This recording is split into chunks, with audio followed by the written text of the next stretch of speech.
Hello, in this video I'm going to unbox this. Roots by Letter Games. Okay, let's go.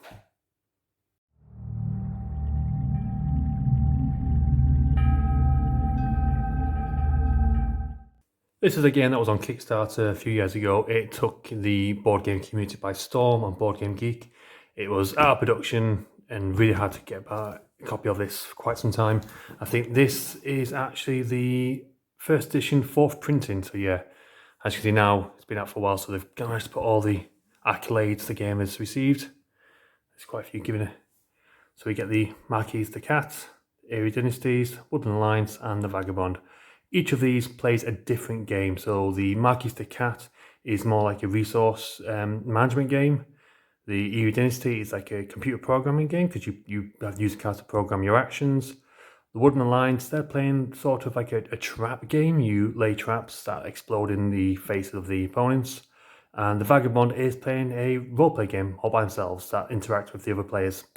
And what's neat about this is you can choose different setups. So, for example, if you've got two players, you could say Eerie versus the Vagabond or Woodland Alliance against the Marquis the Cat. So you can choose how you set the game up. So let's look at the box. The artwork as well is really nice. It reminds me of Quentin Blake, who does a lot of the Roald Dahl artwork, or sorry, did rather. Okay, so that's enough waffling. Let's open the box and see what's inside. I have played this game before, many times, so I kind of know what I'm in store for here. There we are. It's never easy opening the box with a camera in front of you while you're filming. That's one thing I'm starting to learn doing these videos. Okay, so mine sadly had a little bit of damage in transit, but that's nothing to worry about really, because I can't imagine I'm going to be reselling this game. That's nice, well, little inlay artwork there. I mean, there is a die in this game you can roll, so nice little die tray to roll in. Now the game can be quite complex. It's an easy game to play, but each of the four races, if you will, have a complete different play style, so it can cause a bit of confusion how to play. It's one of the games, it's hard to actually teach the game. So I think this is the fourth printing of the game now, so they've obviously got it tailored down to how to play the game. So I'll have to look through these at some point soon. So this is Learn to Play. I think this will be for each of the factions. Have a look. The Law of Roots.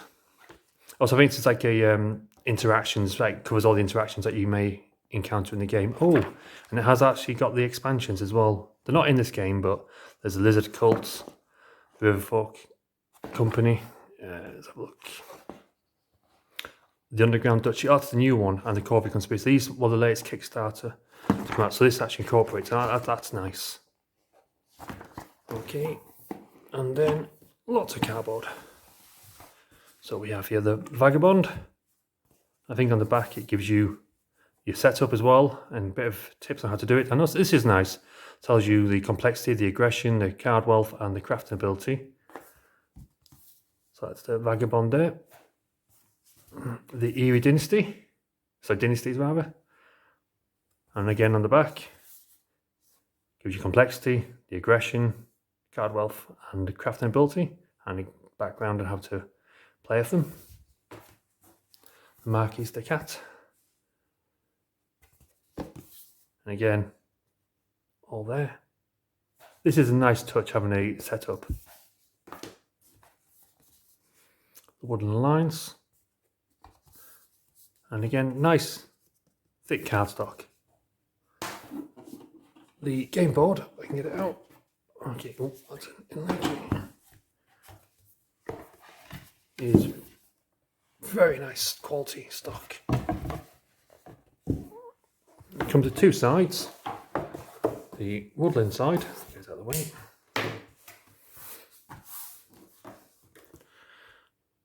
You can see there. And it also has a winter side. Now the winter side is a variant rule because if you look on this side, for example, each of the territories has a animal of the three animals, fox, mouse, and I think it's rabbits. Yes, rabbit just down here. That's the three types of cards you have in the game. This side, they don't have any corresponding animals on the clearings. That's important because I think you choose how they are. So it can be a bit more complex. to play the winter side. That's not a very advanced part of the game. But yeah, it's nice, thick. Focus there. Nice thick wood. I like how it's got the name of the game on it. And obviously not what game you're playing, but it's just nice to see it there. Ah yes, because this is what I'm saying for the winter side. You can choose the layout of the clearings. That does alter the game quite a bit. There's not many wood tokens in the cardboard tokens in the game. I think that's all you get, and there's quite a few blank ones there. So I'm guessing now for if you lose ones, you can just do them yourself. But that's always nice. These are the very interesting D3s. They don't look like a D12, but they are actually D3s, or is it D4? Let's have a look. You've got 3. Yeah, it's a D4. Sure, 0, 1, 2, and 3. It's nice seeing it on a D12. Got a nice roll to them. This is good. You also get plastic bags to keep everything in. Nice little touch, and of course, it's nice having the name there. This is, I think, one of the really charms of the game. The wooded pieces. Sorry about the noise. I'll open this quickly. They're just so cute. That's the Erie Dynasty there. It's not done on both sides, but that's fine on one side there. Again, sorry about the noise. This is the Vagabond. It's a very, very shifty fellow to me. Then you get the Woodland Alliance. And then the Marquis de Cap.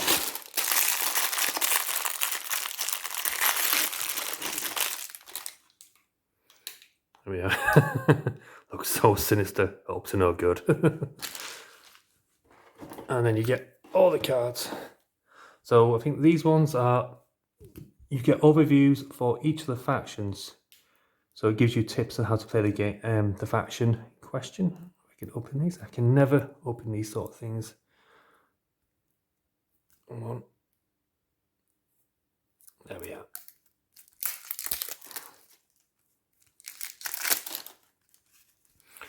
So we get the Erie leader cards for the Erie. Viziers. With the Vagabond, you can also choose what type of Vagabond you are. So you can be a thief, tinker, or a ranger. I think there might be more actually. I think there's more than just those 3. Let's have a look. No. These are the quest cards. More quest cards. And again, it gives you these are walkthroughs, I do believe. Give you a set of examples. So each faction, for example, will get 4 overview cards. The idea is that you keep one and you give one to the other players. So the other players know how the Marquis de Cap works. And likewise for all the other factions as well. So like the Woodland Alliance rather, sorry. There's 4 there, so 1 for yourself and 1 for each player. And here the Woodland Alliance. And I think there's 1 for the Vagabonds as well. Might have gone past. Oh yeah, the Vagabond gets 4 as well. So yeah, there's 3 roles the Vagabond can choose to be. The artwork again, so nice. So yeah, that's Root. I will do some playthroughs of the game in the future so you can see how the game plays.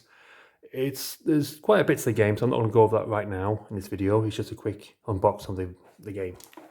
Root should be available in most of your board game stores. I managed to get this, I think it was on Zatu, on .co.uk. I had it for a reasonable price, but it is a game that I have struggled to get here in Ireland for quite some time. It comes and goes. It's hard to come by, like I say.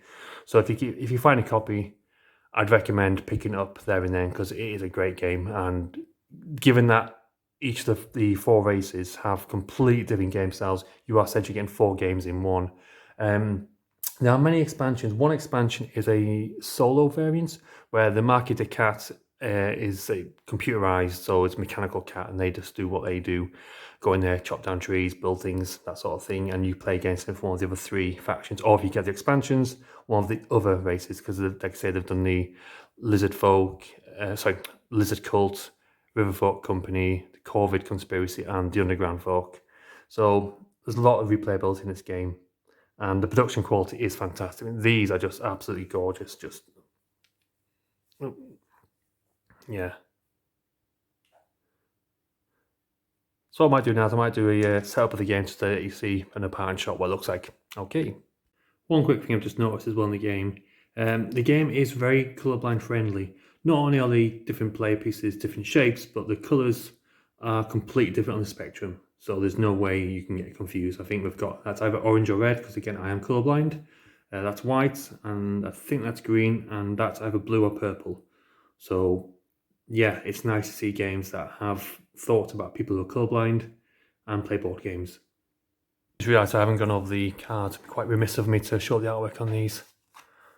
So yeah, again, it's so reminiscent of Quentin Blake style. If anyone watching this used to read Roald Dahl growing up, they'll be familiar with this sort of cartoon style. The little dagger. There's one card here that's, I remember correctly, stands out as being one of the best bits of artwork in the game because it's so comical. I'll try to find it. There we are. Who doesn't want a furious rabbit with two little hand axes running towards them like that? But I think the background's on fire as well by the looks of it. Yeah, just so nice. And of course, root tea. Who doesn't want a brew?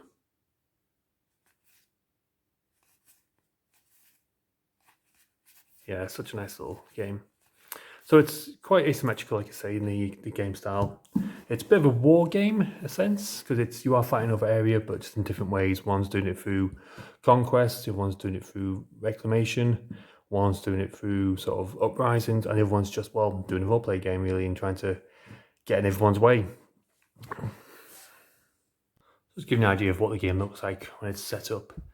This is just a random placement of the minifigs and the bits of tokens. So you can see they look really nice on the board. The board's an interesting size. It's not too big. It'd probably fit on a kitchen table or coffee table for a bit of work. So yeah. What's nice about it is the river, when it was designed, that's what the river folk use, obviously. So the base game has been built with expansions in mind. You don't have to buy expansions for the game, but from what I've heard, expansions do add quite a bit to the game. More variety, more interactions, and again, different game styles. Okay, so this has been an unboxing of Roots by Leather Games. I hope you enjoyed the video. If so, put a comment below. I'll catch you later.